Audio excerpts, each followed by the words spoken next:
বাবা তুমি কি ছিঁড়ছো মামাম? ফুল, কমলি ফুল। কমলি ফুল?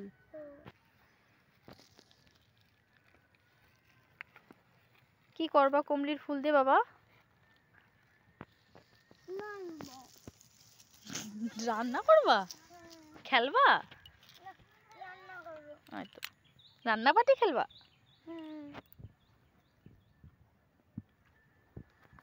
এখানে আছে কত দেখো বাবা।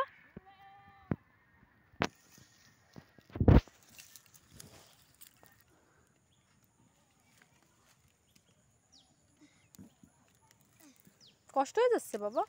না, কষ্ট হচ্ছে না? এত ফুল লাগবে বাবা? সত্যি ফুল দিয়ে আমি রান্না করব। কি রান্না করবা? মাংস। ফুল দিয়ে মাংস রান্না করবা? তাই হয়ে গেছে বাবা। আমার হেলপুটটা বাকি রয়েছে। হেলপুট্টু বাকি রয়েছে?